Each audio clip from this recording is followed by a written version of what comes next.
নমস্কার। গল্পের তরীতে আপনাকে স্বাগত জানাই। গল্পের তরীতে আজ আপনাকে শোনাব শ্রদ্ধেয় লেখিকা আশাপূর্ণা দেবীর লেখা গল্প অহমিকা। গল্প পাঠ কেমন লাগছে কমেন্টে অবশ্যই জানাবেন। ভালো লাগলে লাইক ও শেয়ার করবেন। আরও একটি ভিন্ন স্বাদের গল্প শুনে নিতে চ্যানেলটিকে সাবস্ক্রাইব করে নেবেন। তাহলে শুনতে থাকুন আজকের গল্প অহমিকা।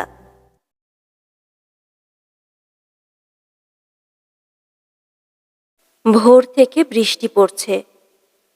অদ্ভুত একটা রিমঝিম শব্দময় ঝিরঝিরে বৃষ্টি। ওই শব্দটাকে মনে করা যেতে পারে কোথায় যেন কারা চুপি চুপি কথা বলছে। আমি অবশ্য কাব্যিটাবির ধার দিয়েও যাই না, তবু বেশ ভালো লেগে যাচ্ছে এই ভোরটা।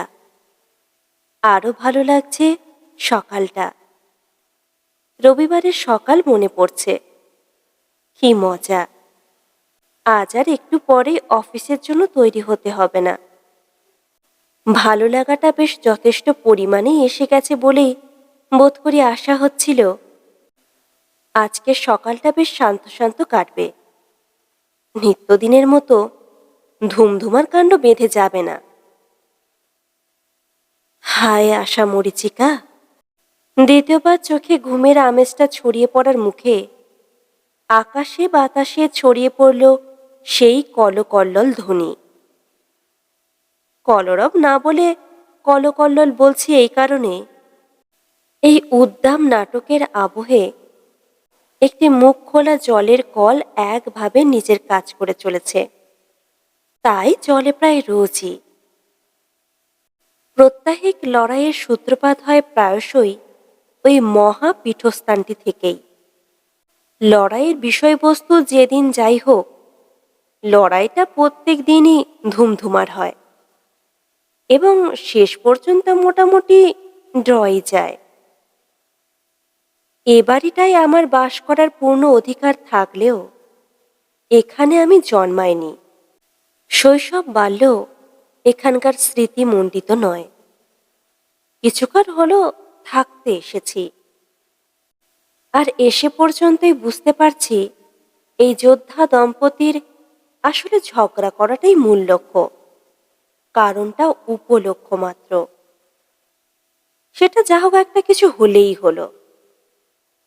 সারা রাতের শান্ত নিশ্চিন্ততার পর সকাল বেলায় বা এদের এত রণপিপাসা জেগে ওঠে কেন? এটা ভাবতে গিয়ে মনে মনে যে সিদ্ধান্তে গিয়ে ঠেকেছি সেটা চট করে উচ্চারণ করা চলে না। কারণ যতই যা হোক লৌকিক বা সামাজিক আইনে ওরা আমার গুরুজন। যদিও দুটো বিবাহিত মেয়ের এবং গোটা ৩-৪ শিশু শাবকের জনক ওই প্রায় প্রৌঢ় ভদ্রলোকটিকে এবং তার প্রায় সমবয়সিনী সহধর্মিণীটিকে মনে মনে আমি গুরুজনের পদে বসাতে রাজি নই। ওদেরকে দুটো ছোট লোক বলেই মনে করি। তথাপি মৌখিক ভদ্রতা বলে একটা কথা আছেই তো, ওটা না দেখালে চলবে কেন? অন্য ৫ জনের সামনে নিজের একটা ইমেজ রাখতে হবে না? নইলে আপনারাই আমার নিন্দে করে বেড়াবেন। তবে রোজ সকালে ওই বিরক্তিকর ব্যাপারটা নিয়ে আমি আর কিছু মন্তব্য করতে চাই না। কি দরকার? ওদের নিয়ে আমার মাথা ব্যথার কারণ নেই কিছু। হতে পারেন ওই প্রৌঢ় ব্যক্তিটি আমার নিজের কাকা, বাবার সহোদর ভাই, কিন্তু ওকে আমি আপনজন ভাবতেই পারি না। অতএব ওর স্ত্রীটিকে তো আরই না। নেহাত কোনো কারণে কথা বলতে হলে কাকা কাকিমা বলতে হয়, তাই বলা। আমি জানি কলকাতার উত্তর অংশের এই ভাঙা বাড়িটা আমার ঠাকুরদার তৈরি। সে বাবদ এই কাকা এবং আমার পরলোকগত বাবা দুজনেই এই বাড়ির সমান অংশীদার। উত্তরাধিকারী সূত্রে এখন আমি। আমার বাবা অকালে মারা গিয়েছিলেন বলে আমার তরুণী মা নিতান্ত শিশু আমাকে নিয়ে কানলায় বাপের বাড়ি চলে গিয়েছিলেন। তদব্দি এ পক্ষ থেকে আর কোনো খবরই নেননি। কেনই বা নেবেন? খবর নেওয়া মানেই তো স্বেচ্ছায় কোনো কিছুর দায় ঘাড়ে নেওয়া। বুদ্ধিমানেরা তা করে? আমার এই কাকা হরপ্রসাদ ঘোষ, একে কেউ বুদ্ধিহীন বলে অপবাদ দিতে পারবে না। আমার পিতৃকুলের কেউ, পিসিও তো আছে দুজন শুনেছি, কোথায় আছেন তা অবশ্য জানি না। আমার খোঁজ খবর না নিলেও আমার কোনো কিছু এসে যায় না। আমি দাদামশাইয়ের বাড়ি থেকেই মানুষ হয়েছি, পড়াশুনো করেছি, কানলা কলেজে থেকে বিএ পাশ করেছি এবং অবিশ্বাস্য হলেও সত্য, খুঁটির জোর ব্যতীতে একটা বেসরকারি অফিসে কেরানি গোছের একটা চাকরিও পেয়ে গেছি। সরকারি অফিসের থেকে বেসরকারিতে মাইনে বরাবরই বেশি, এখনো তাই। সরকারের স্কেল বাড়লেও বেসরকারিরা তাকে ডিঙিয়েই চলেছে। অতএব মাইনেটা তুচ্ছ অঙ্কের নয়। বাবা অবশ্য অকালেই মারা গিয়েছিলেন, তবু বেশ কিছু বছর কাজ করেও বাবা তার সেই রাইটার্স বিল্ডিংয়ের চাকরিতে মৃত্যুকালে যে মাইনেতে পৌঁছতে পেরেছিলেন, আমি প্রবেশকালেই তা পেয়ে গেছি। কে জানে, বেঁচে থাকলে ভদ্রলোক নিজের মেয়েকেই হিংসে করতে বসতেন কিনা। সে যাক, মায়ের কাছে আমার এই চাকরিটা অপ্রত্যাশিত, আশাতীত। তাই মা বলেছিলেন, আমাকে আর তোর টাকা পাঠাতে হবে না বাবু, তুই নিজের খরচ বাদে বাকি টাকা জমাতে চেষ্টা করবি। তোর বিয়ের জন্য আমার তো আর কোনো সঞ্চয় নেই। দাদামশাইও সেই কথারই পুনরাবৃত্তি করেছিলেন। তবু আমি বুঝি, নিষেধ সত্ত্বেও অবচেতনে একটু প্রত্যাশাও থাকে। তাই আমি আমার 450 টাকা থেকে প্রথমেই 150 টাকা দাদামশাইয়ের নামে পাঠিয়ে দিই। জানি দাদামশাই নিজে 1 পয়সাও নেবেন না, মার হাতেই তুলে দেবে। তবু এটাই সৌজন্য। মা হয়তো ওই থেকেই জমাবে, তবু ইচ্ছে হলে কিছু খরচা করবে। চিরদিন তো অপরের হাত তোলায়।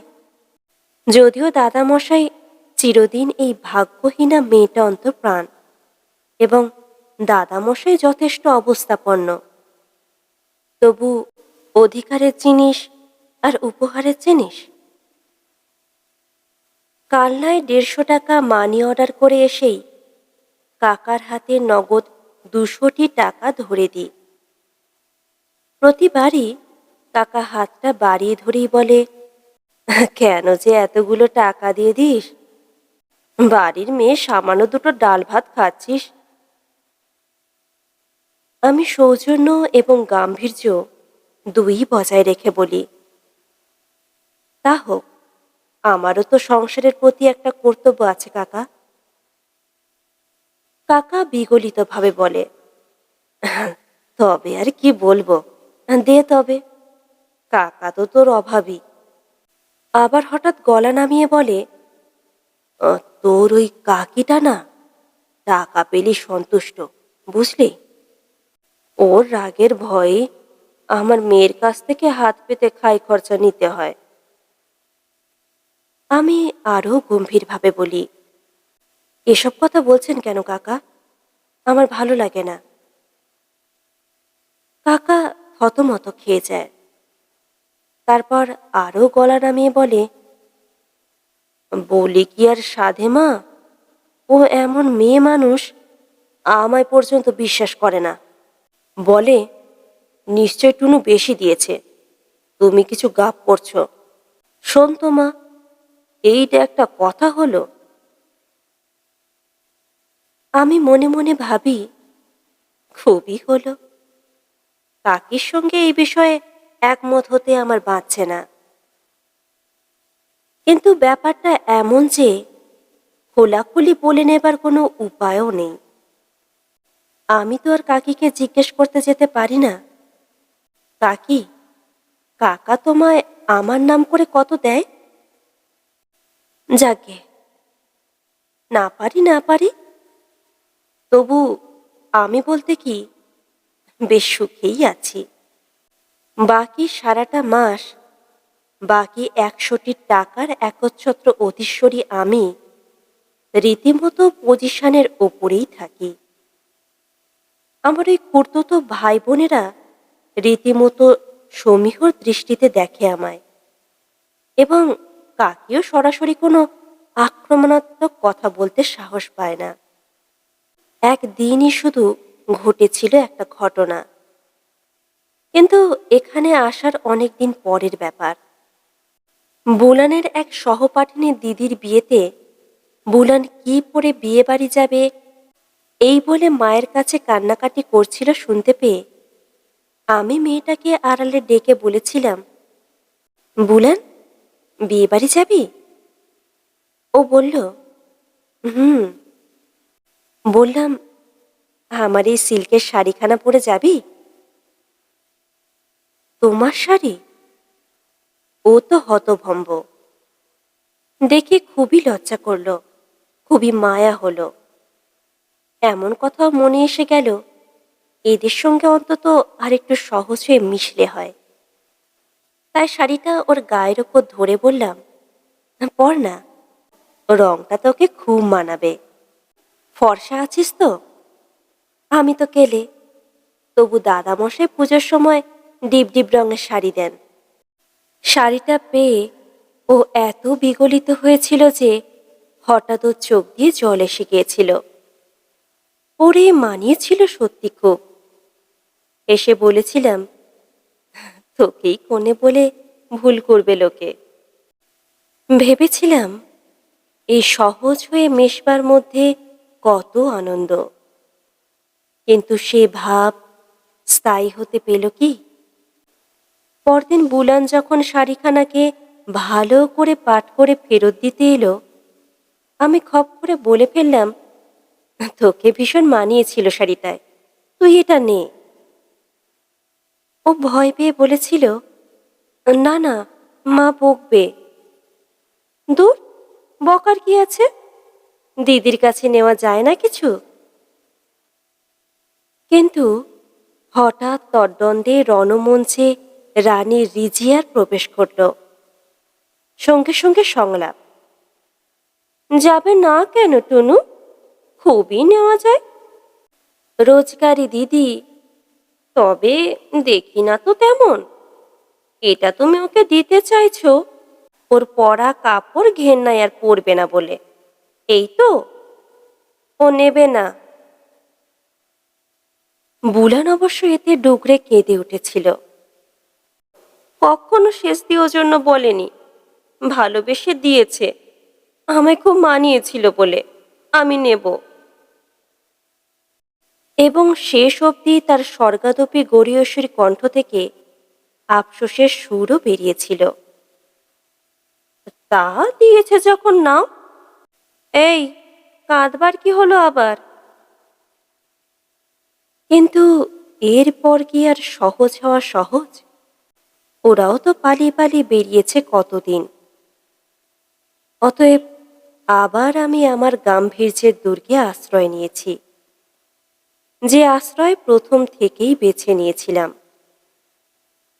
আচ্ছা, কখনো কিছু দিই না, এ অপরাধ ঘোচাতে এরপর কোনো নতুন জিনিস কিনে উপহার দেওয়াই কি সম্ভব? হাস্যকরই হবে। তাছাড়া, হ্যাঁ, তাছাড়া আসল কথাটা তো আছেই। দেবার অবস্থা কি আছেই সত্যি? মাসে ১০০ টাকার একচ্ছত্র অধীশ্বরী বলে মনে মনে যতই পুলকিত হই, অথবা পুলকিত হবার ভান করি, কলকাতা শহরে এই বাজারে একটা অফিস চাকরে মেয়ের পক্ষে মাসিক ১০০টা টাকা হাত খরচ সত্যিই তো আর বেশি নয়, বলতে গেলে কিছুই নয়। তার থেকে বাড়তি কিছু হতেই পারে না। বৃহৎ অঙ্ক কষে চলতে হয়, আইটেম তো অনেক। বাস ভাড়া, চা, টিফিন, লন্ড্রিতে কাপড় কাচানো, ন্যূনতম প্রসাধন দ্রব্য, মাঝে মাঝে কিছু ওষুধপত্র, অন্তত মাথা ধরার ট্যাবলেট ২-৪টে। এসব তো আছে, আরও কিছু আছে। এসেই চাই কিছু, মানি অর্ডার, চিঠিপত্র লেখা, কি নয়। তবু আমি ডাঁটটা বজায় রাখি। আমি নিজের সময় মাফিক উঠি, গম্ভীর মুখে মাজন, তোয়ালে, বুরুশ ইত্যাদি নিয়ে নিচের তলায় নেমে যাই। মুখ ধুয়ে আসি। কেন কে জানে আমায় সবাই সম্ভ্রমে কলতলার লাইন ছেড়ে দেয়। নিজের ঘরে রাখা স্টোভটা জেলে নিজে গুছিয়ে রাখা চায়ের সরঞ্জামগুলো নিয়ে বসে চা বানিয়ে খাটের ওপর আরাম করে বসে পরপর ২ পেয়ালা চা খাই, ২খানা করে থিন অ্যারারুট বিস্কুট খাই এবং সেই সময় হাতে একখানা বই কি কাগজ রাখি। চা খাবার সময় কাকা ৫ বার আমার দরজা দিয়ে ঘুরঘুর করলেও কখনো বলি না, কাকা ১ কাপ চা খেয়ে যান। অথবা মুখ ধুয়ে নিচ থেকে উঠে আসবার সময় যদি দেখতে পাই বুলান দালানে মাটিতে বসে অনেকখানি জায়গা বিস্তার করে চা খাচ্ছে, কখনো বলি না, কে রে বুলান, চা হয়ে গেছে নাকি? তা আমার জন্যও আন বাপু ১ কাপ, তাহলে আর নিজে বানিয়ে খেতে হবে না। বললে নিশ্চয় কৃতার্থ হয়ে যাবে। হয়তোবা আহ্লাদের আতিশয্যে চায়ে শরবতের স্বাদ এনে ফেলবে, কিন্তু অন প্রিন্সিপাল বলি না। হয়তো একদিন একটু সহজ হলেই এরা আমায় পেয়ে বসবে, পেরে ফেলতে চাইবে। আমার ঘরে ঢুকবে, আমার আয়নায় মুখ দেখবে, আমার ক্রিমের শিশিতে আমুল আঙুল ডুবিয়ে গালে ঘষবে। অতএব আমার দাঁতটুকু বাসি কলমি ডাঁটার মতো নেতিয়ে যাবে। ওরাও অবশ্য কোনোদিন বলে ওঠে না, শেষদি চা ঢালছি, খেয়ে যাও না ১ কাপ। বলে না, সাহস হয় না বলেই বলে না। আমি আমাকে ঘিরে একটা অদৃশ্য লৌহ আবরণ রচনা করে রেখেছি, যেটা ভেদ করে গায়ে আঙুল ছোঁয়াতে পারে না। বুলান, বুতাই আর নীলম এই ৩টে ছোট ছেলে মেয়ে। বাড়ির ৩য় মেয়ে হিসাবে আমাকে শেষদি বলে বটে, কিন্তু খুব সমীহর সঙ্গে। এগাত সময় নিজের কাছে নিজেরই কুণ্ঠা আসে না তা নয়, কিন্তু মনকে শক্ত করে রাখি, কিছুতেই ওদের সঙ্গে মাখামাখি নয়। পৃথিবীকে বেশি দেখিনি, তবু যেটুকু দেখেছি তাতেই অনুমান করছি একদিন যদি কাকাকে ডেকে বলি, কাকা চা ঢালছি, একটু খাবেন নাকি? তাহলে পরদিন থেকে আমার এই ঘরে কাকার মৌরসি পাট্টা হয়ে যাবে। আর একান্তে আমায় পেলেই বিশদ করে বোঝাতে বসবেন তিনি কত দুঃখী, কত অভাবী। আর তারপরই হয়তো হঠাৎ হঠাৎ বলে বসবেন, টুনু, গোটা কত টাকা হবে রে? এই হপ্তায় রেশনটা তুলতে পারছি না। এসব ছবি আমি যেন দিব্য চক্ষে দেখতে পাই, তাই নিজেকে একেবারে আলাদা রাখি। তাই সকালবেলা যুদ্ধরত ২ প্রতিপক্ষের যদি গলা কাটাকাটি থেকে মাথা ফাটাফাটি অথবা কথা কাটাকাটি থেকে গলা কাটাকাটির অবস্থাও ঘটে, আমি উঁকি মারি না। আমি তবু ঘরে বসে অনুধাবন করতে চেষ্টা করি আজকের ঘটনাটা কি নিয়ে। আমি এখানে আসার আগেই ঠিক করে নিয়েছিলাম এভাবেই সম্পর্ক শূন্যভাবে থাকব। কেন ঠিক করব না? সভ্যতা, সৌজন্য, কর্তব্য এসব কি শুধুই একদিকে? আমি যে চিরকাল মামার বাড়িতে মানুষ হলাম, কোনোদিন দেখতে এলে তোমরা? যখন ইতিহাসে অনার্স নিয়ে বিএ পাশ করে বেরোলাম, এমএ পড়ার কি দারুণ ইচ্ছে ছিল। মা সে কথা এখানে লেখায় তুমি কাকা, নিজের কাকা, সে প্রস্তাব নাকচ করতে কতগুলো অজুহাত দেখালে। জলের কল খারাপ, ঝের অসুখ, গিন্নির কোলে কচি, তোমার অফিসে গোলমাল, আরো কত কি। ছেড়ে দিলাম ঝোঁক, উঠে পড়ে চাকরি খুঁজতে লাগলাম, আর ভাগ্যক্রমে পেয়েও গেলাম। তখনই আমার চিরদিনের নির্বিরোধ ভালো মানুষ মা বলে উঠলেন, কাকার সংসারে গিয়ে ভর্তি হবার দরকার নেই, দেখেছিস তো সেবার। কিন্তু বাপ ঠাকুরদার বাড়িটায় একখানা ঘরে থাকবার অধিকার তো নিশ্চয়ই আছে। লিখে দিচ্ছে ঠাকুরপোকে সেই কথা।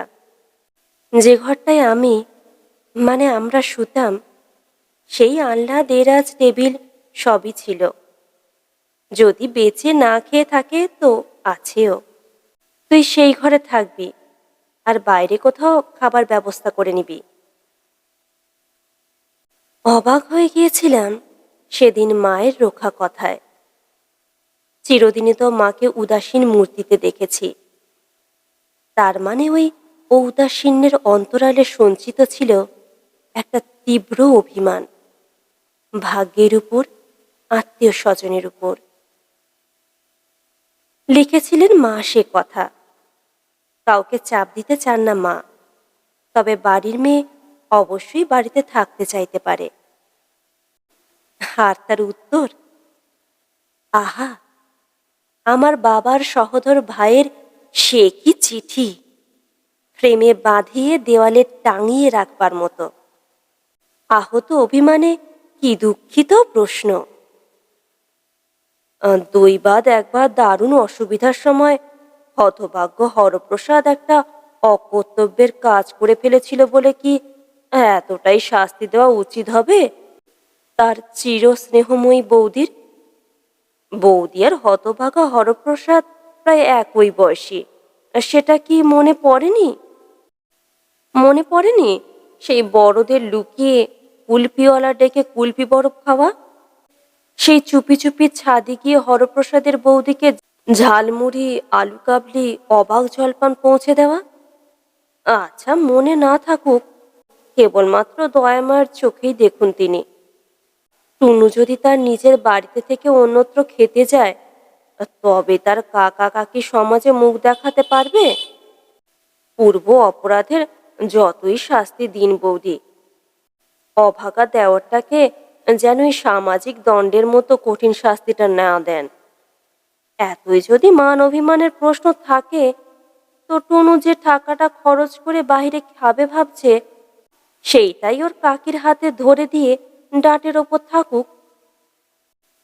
চিঠিটা পড়ে মা কি হাসি হেসেছিল। বলেছিল, এত উদারতা তো চাকরি আর মাইনেটা শুনে চিরকেলে স্বার্থপর। তোর বাবা বেঁচে থাকতে সংসারে একটা পয়সা দিত না। তিনি উদার, তাই আমাদের নিঃসম্বল করে রেখে গেলেন। ঠাকুরপো আবার সমবয়সী হলো কবে? কম করেও 6-7 বছরের বড়। দুই ভাই তো পিঠোপিঠি। দু একদিন হয়তো কিছু কিনে টিনে এনে দিয়েছে, তাও নিজের পয়সায় নয়। আমি নাকি ওর সঙ্গে লুকিয়ে ঝালমুড়ি খেতে গেছিলাম। আর কিছু না।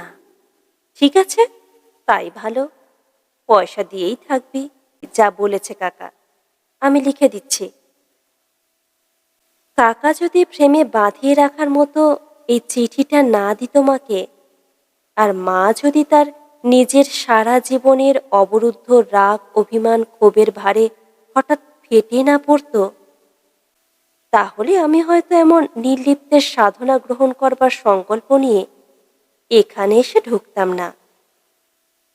হয়তো স্নেহ, ভালোবাসা, রক্তের সম্পর্ক ইত্যাদি শব্দগুলো সম্পর্কে এমন মোহমুক্ত হতে চেষ্টা করতাম না। কিন্তু কাকা আমার আসার আগে ওই চিঠিখানি লিখেছিলেন। আমিও মনে মনে ঠিক করে নিয়ে, তবে সব ঠিকই কি সব ক্ষেত্রে ঠিক থাকে? লোকে রাখতে দেয় ঠিক? এ বাড়িতে যে আর একটা বেহায়া লোক আছে, এ বাড়িতে যে আর একটা বেহায়া লোক আছে, তার আচরণ আমার কষ্টে রক্ষিত নির্লিপ্ততার দেওয়ালে আঘাত হেনে হেনে আমায় টেনে বার না করে ছাড়তে চায় না। যতই সংকল্প করি ওর সঙ্গে দূরত্ব বজায় রেখে চলব, ওর চেষ্টা ব্যর্থ করব, পেরে ওঠা যায় না। প্রথম দিন থেকেই ওর এই গায়ে পড়ামি। নইলে আমি এসেছি আমার ঠাকুরদার বানানো বাড়িতে থাকতে, তুই কোন সুবাদে একগাল হেসে বলতে আসিস হরপ্রসাদ বাবুর পেন গেস তো? চলুন উপরে চলুন, রাস্তার সামনের বারান্দা ধারের ঘর। রাগ সামলানো সোজা? বললাম, বেশ চড়া গলাতেই বললাম, পেন গেস্ট মানে? মানে এই সেরেছে। বেহায়াটা মাথা চুলকে বলল, পেন গেস্টের মানে অর্থাৎ ওর বাংলা প্রতিশব্দ? তাই তো, আছে কি আদৌ? মানে ব্যাপারটাই তো আমাদের দেশীয় নয়। গেস্ট মানে তো অতিথি। খুব রেগে বলেছিলাম, কি বকছেন আজে বাজে? আপনি এ বাড়ির কে? সত্যি, কে হতে পারে? কাকার সংসারে আর কারোর অস্তিত্বের আভাস তো শুনিনি। ও হেসে উঠে বলল, আমি আমিও এ বাড়ির একজন ওই রকম গেস্ট। তবে আমার পরিচয় এবারের নিচের তলার ভাড়াটে, চিরকালীন পরিচয়। আমি হরপ্রসাদ বাবুর ভাইঝি বলে গটগট করে উপরে উঠে এসেছিলাম। ও তবু আমার সঙ্গে সঙ্গে উঠে এসে জানলার একটা ধার চেপে বসে পড়ে বলল, মেসমশাই অবশ্য আমায় বলেছিলেন আপনাকে আনতে স্টেশনে যেতে। আমি গেলাম না। ভেবে দেখলাম আপনি তো আমায় চেনেন না, গুন্ডা কি জোচ্চোর ভেবে সঙ্গে আসতে রাজি নাও হতে পারেন। লোকটাকে দেখতে অতি পরিষ্কার, মার্জিত, কিন্তু কথাবার্তা এমন অমার্জিত কেন? বললাম, যাক, তবু একটা বুদ্ধিমানের মতো কথা ভেবেছিলেন। ও হো হো করে হেসে উঠল। তার মানে বাকিটা সবই বুদ্ধিহীনের মতো? আমি ঘরটার চারিদিকে তাকিয়ে দেখলাম। মোটামুটি বেশ গোছানোই দেখছি। খাট, আলমারি, আলনা, আরশি সবই রয়েছে মোটামুটি। পুরনো পুরনো, ভারী ভারী অবশ্য। এই হয়তো আমার মার বর্ণিত সেই জিনিস। আমার বাবা মা এই খাটে শুতেন।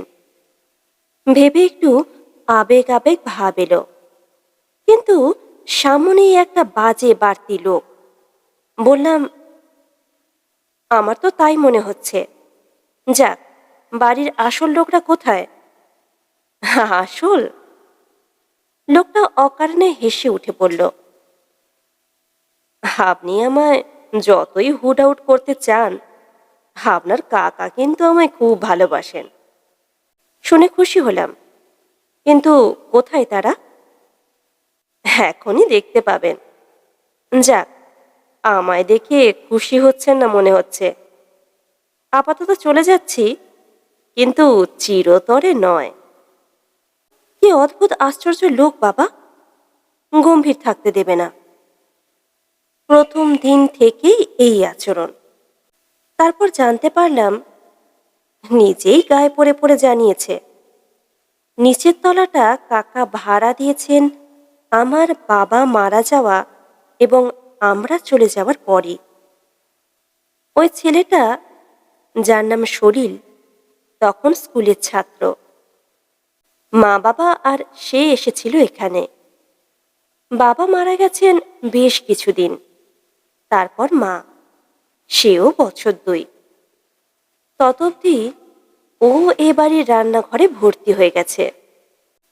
ব্যাংকে কাজ করে, পুরো বাড়িটার ভাড়া দিয়ে একখানা ঘরে থাকে। দরকারে লাগে না বলে বাকিটা সব বাড়িওয়ালার ব্যবহারের জন্য ছেড়ে দিয়ে রেখেছে এবং রান্নাঘরের খরচের শেয়ার করে ভালোভাবেই। আরও অনেক বোকামির কথাই বলে ফেলেছে ও আমার কাছে।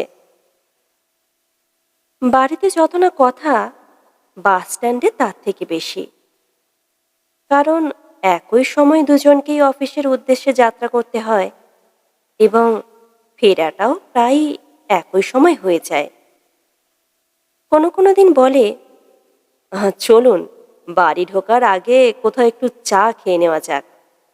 ঢুকে পড়লেই তো আপনি আপনার নিজের মহলে উঠে গিয়ে নিজের চা বানিয়ে খেতে বসবেন, আর অভাগা আমাকে বুলানের বানানো পাচন গিলতে হবে। খুব রাগ ধরে। বলি, ইচ্ছে করে নিজেকে অভাগা করে রাখা, টেস্টফুল চা বানিয়ে দেবার লোক নিয়ে এলেই হয় তাড়াতাড়ি। বলে ওঠে, ইচ্ছে তো বেদম, কিন্তু চাটা টেস্টফুল হয় কি না এখনো পর্যন্ত তো পরিচয় পেলাম না। এই লোক, এইরকম অভব্য বেপরোয়া কথাবার্তা, অথচ কথা এড়াতে যায় না। চায়ের দোকানে নিয়ে না গিয়ে ছাড়ে না। তা এ তো তবু একরকম সহ্য করে যাওয়া যায়। অসহ্য লাগে ওর মাসিমা মেসোমশাই বলে গলে পড়ায়, ওদের কোঁদলের মধ্যস্থতা করতে আসায়, শোকে সান্ত্বনা দেবার মতো সান্ত্বনা দেবার চেষ্টায়। এই যে এখন ছুটির ভোরের ঝিরঝিরে বৃষ্টির আকাশকে বিদীর্ণ করে দুই কর্তাগিনীর বীর রসের আলাপ চলছে। নির্ঘাত এসে থামাতে চেষ্টা করবে। খুব ভোরে যোগব্যায়াম নাকি মাথা মুন্ডু করে, তাই আসছে না এখনো। অতএব এনাদের ডায়লগ ক্রমশই হয়ে উঠছে উচ্চমানের, উচ্চ রবের। গৃহকর্তার কণ্ঠস্বর, তুমি কলঘর থেকে বেরোবে কিনা?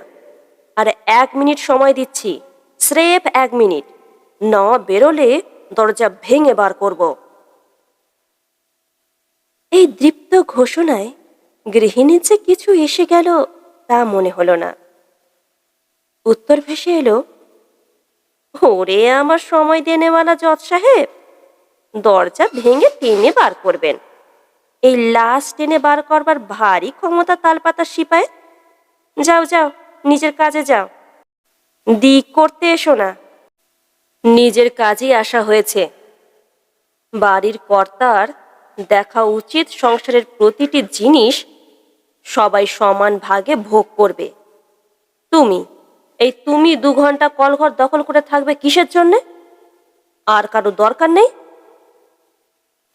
যাদের দরকার তারা বুঝবে। সবাই তো এখন নাকে তেল দিয়ে ঘুমোচ্ছে।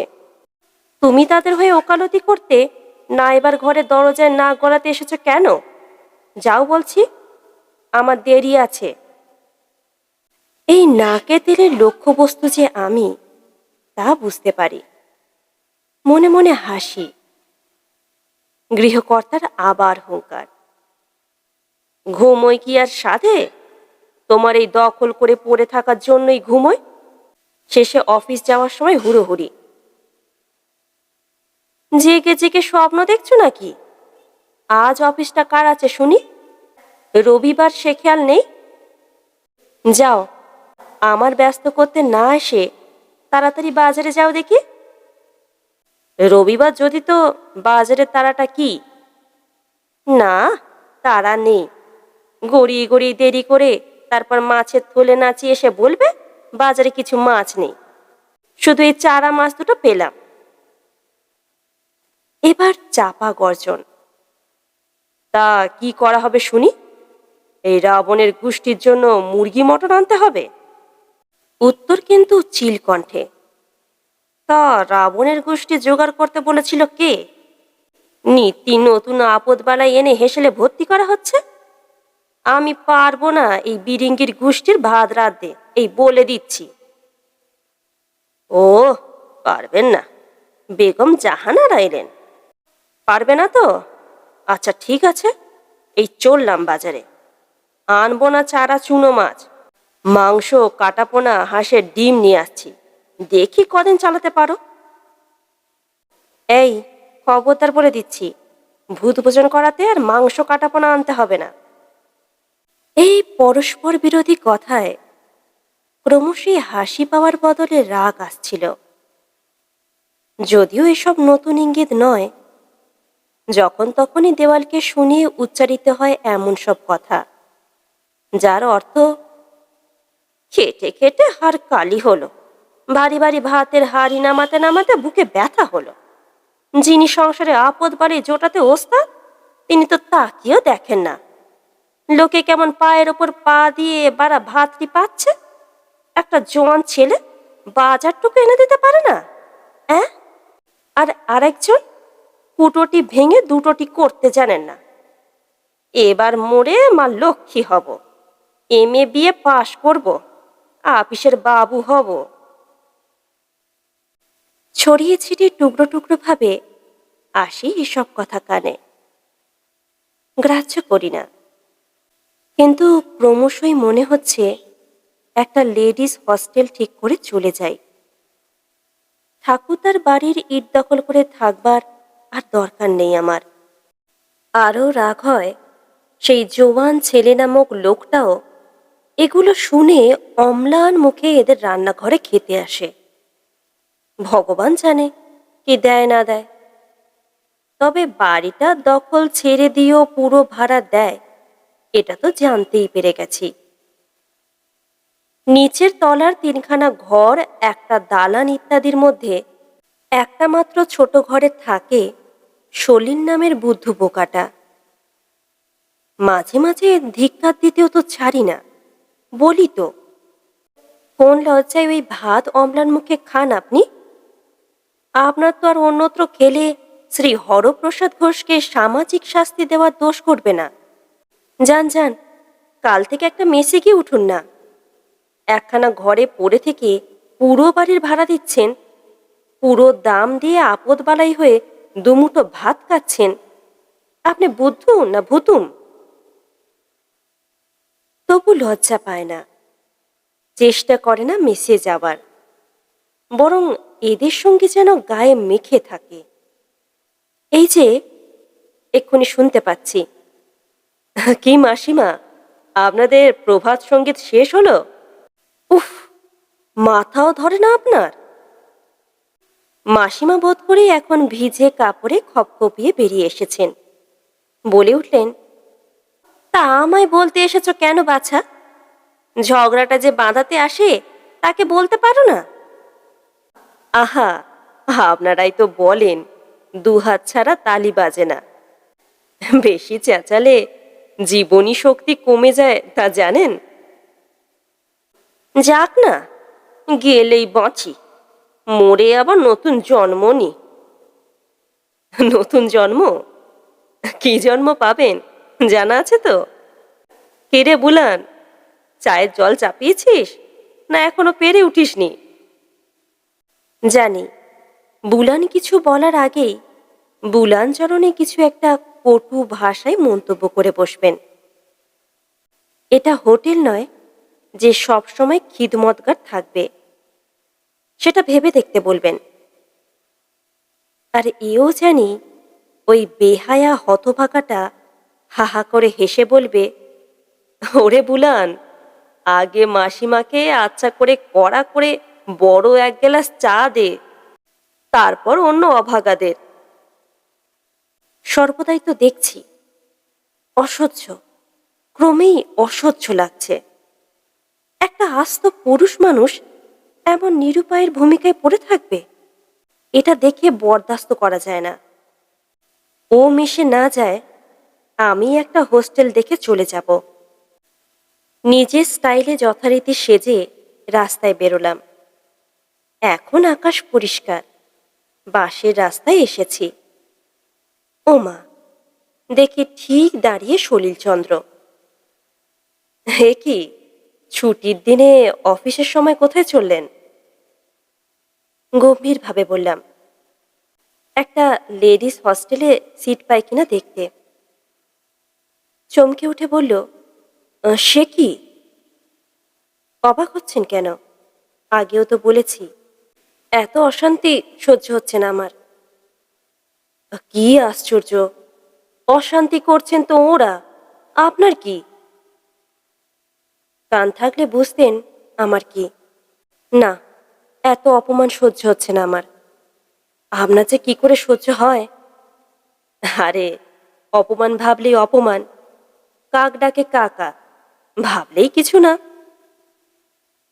আপনার মতো কচ্ছপের খোল সকলের গায়ে থাকে না, আমার পক্ষে থাকা অসম্ভব। মাকে লিখেও দিয়েছি। তাহলে আর কি বলবার আছে? তবু মরুভূমিতে ঐশীর সদৃশ্য ছিলেন এতদিন, সে সুখটাও গেল। থামুন থামুন, আমার দাদু একটা কথা বলতেন, ঘর থাকতে বাবুই ভিজে। কথাটার মানে বুঝতে পারতাম না, এখন বুঝেছি। এমনও তো হতে পারে এ প্রবচনটা এখানে খাটছে না। হতে পারে, আমার কিছু এসে যায় না। আমি সংকল্পে স্থির হয়েছি। আচ্ছা যান। হ্যাঁ, সংকল্পে স্থির হয়েই ছিলাম। আরও হলাম লেডিস হস্টেলের চার্জের অঙ্ক শুনে। মাত্র 210 টাকা, তার মধ্যে দুবেলা চা জলখাবার, তাছাড়া একটা ঘর, আলো পাখা, ঘর পরিষ্কারের লোক, সব ফ্রি। স্থির সংকল্প আরও স্থির হলো আজ কাকার মুখ ফসকানো একটা কথায়। মানুষকে প্রায় পাথর করে দেওয়া ভাষায় বলল কিনা, সলিল ছেলেটাকে তোর কেমন মনে হয় বলতো টুনু? অবাক হলাম, কেঁপে উঠলাম। কেমন মনে হওয়া মানে? মানে জামাই করবার মতো কিনা? খুবই ভালো ছেলে, কি বলিস? ব্যাংকে চাকরি করছে, ঘাড়ে কোনো আলাই বালাই পুষি নেই। বুলানের জন্য এর থেকে ভালো পাত্র আমি আর কোথায় পাবো বল? বুলান? স্তম্ভিত হয়ে বলি, বয়সের তফাৎ বোধ হয় গোটা করি। আরে না না, অত নয়, ও বোধ হয় 28-30, আর বুলানো না 14-15 হলো। এখনই বলছি না, আর কিছুদিন যা, একেবারে চেপে ধরবো। তবে তো ভালোই, বলে সংকল্পে আরও দৃঢ় হলাম। হোস্টেলে সিট ঠিক করে এসে বলা মাত্র আমার অপরাজিয়া কাকির হঠাৎ যেন বিষপান খেয়ে বাকরোধ হয়ে গেল। অতি কষ্টে শুধু উচ্চারণ করতে পারলেন, হোস্টেলে? ছোট ছেলে মেয়ে তিনটে প্রায় ভয় পাওয়ার মতো চোখের সামনে থেকে হাওয়া হয়ে গেল। শুধু দেখালেন আমার কাকা, হাউ হাউ করে কাঁদলেন। আমার হাত ধরে আমাকে এ সংকল্প ত্যাগের অনুরোধ জানালেন। বললেন আমার মার কাছে গিয়ে আর্জি করবেন। বাড়ির মেয়ে বাড়িতে এসে খুড়োখুড়ির ব্যবহারের দোষে টিকতে পারল না, এ জানতে পারলে লোকে তাদের গায়ে ধুলো দেবে। বলে বলে বুক চাপড়ালেন, নিজের মাথায় নিজে কিল মারলেন এবং পাপিষ্ঠা গৃহকর্ত্রীকে উচিত শিক্ষা দেবেন বলে শাসালেন। এই নাটকীয় দৃশ্য দাঁড়িয়ে দেখা কম শক্ত নয়। থামাবার জন্য অনেকবার বলতে চেষ্টা করলাম, এ কথা ভাবছেন কেন? এত উতলাই বা হচ্ছেন কেন? আজকাল ট্রামে বাসের অবস্থা তো জানেন, ওখান থেকে অফিস যাবার সুবিধে হবে। কিন্তু কে শোনে কার কথা? অবশেষে বললাম, লোকের কাছে না হয় বলবেন অফিস থেকে কলকাতার বাইরে বদলি করে দিয়েছে। শুনে একটা নিঃশ্বাস ফেলে বললেন, পাড়ায় মুখ দেখাতে তাই একটা কিছু বলতে হবে। যদিও বুঝেছি সবটাই অভিনয়, তবু মনটা একটু বিচলিত হলো বইকি, বিশেষ করে ছোট তিনটের কথা ভেবে। ওরা বোধহয় অপ্রত্যাশিত আহত হয়েছে। আর মহিলাটি, শুনতে পাচ্ছি ঘরের মধ্যে মেয়েদের কাছে চাপা গর্জন করছেন। হবে না কেন সাহস? নিজের রোজগারের পয়সা, পায়ের তলায় মাটি। পৃথিবীও তেমনি হয়েছে আজকাল। মেয়ে মানুষকে স্বাধীনতা দেবার জন্যে দিকে দিকে হাজারো সুবিধে করে রেখেছে। মুখ্য মেয়ে মানুষের গলায় দড়ি, তার খাটুনি ভরসে ঘি। অসম্ভব রকমের কথা জানেন মহিলা। এই কিছুদিনে কত কথাই যে শিখলাম। এসব ঘটনা যখন ঘটছিল তখন সেই বুদ্ধটা বাড়ি ছিল না। মিছিমিছি নিরুপায় আশ্রিতের ভূমিকায় পড়ে থাকা লোকটাকে আমি মনে মনে বুদ্ধ ছাড়া আর কিছু বলি না। ফিরল তখন যখন ট্যাক্সির জন্যে রাস্তায় দাঁড়িয়ে আছি। কাকা আমার চলে যাওয়ার দৃশ্য চোখে দেখতে পারবে না বলে কয়ে বেরিয়ে গেছে। ও এসে থমকে দাঁড়ালো। কি ব্যাপার? সংক্ষেপে জানালাম ঘটনাটা। বিশদ বলবার প্রয়োজন ছিল না, অনেকবারই বলেছি ওর কাছে। এভাবে বাক্যজ্বালা সয়ে থাকা যায় না, তাছাড়া থাকবই বা কেন। তবুও থমকে গেল। বলল, সত্যিই চলে যাচ্ছেন?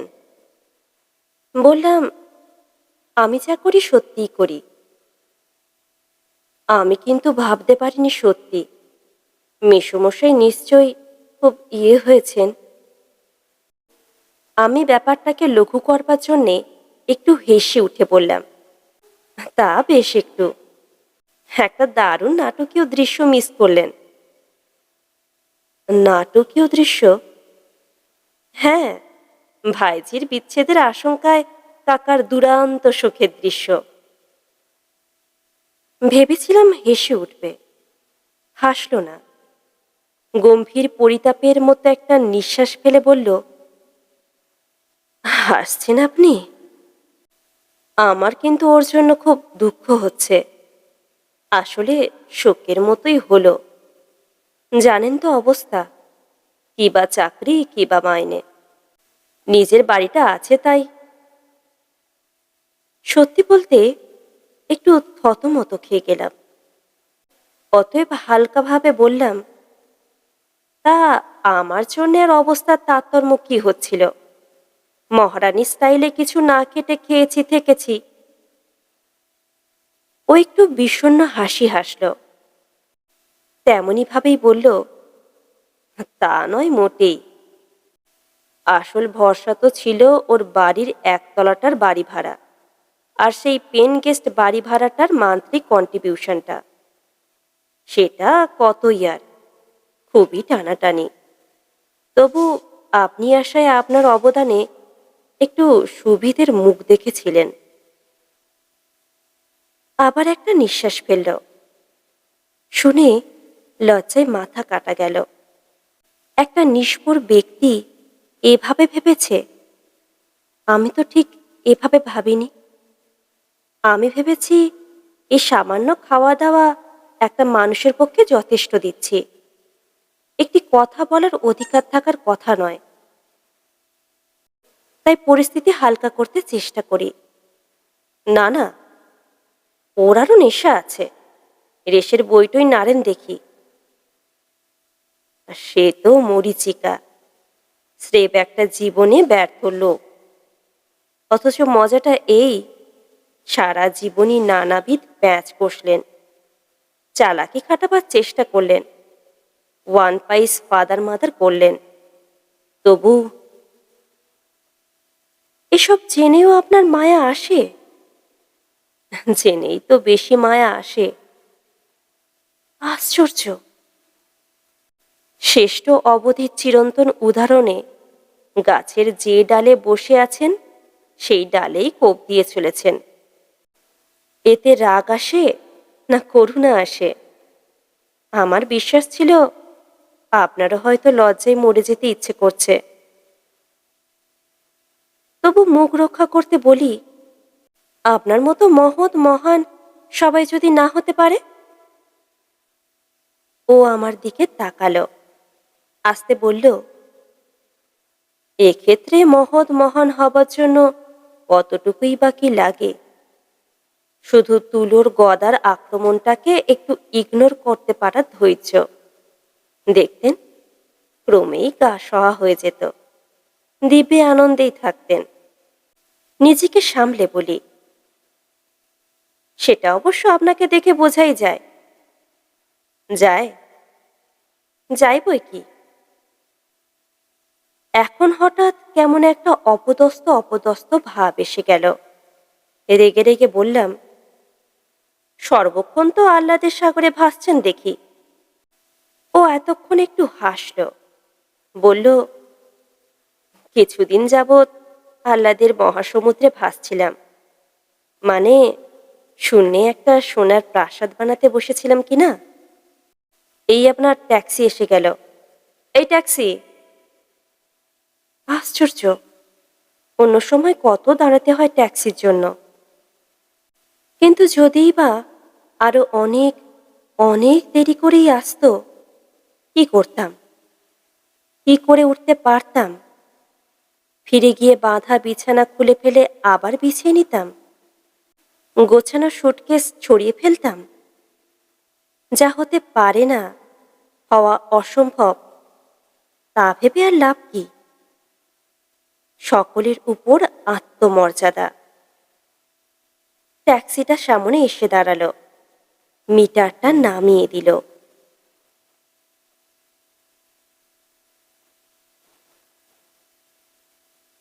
গল্পটি এই পর্যন্ত সমাপ্ত হলো।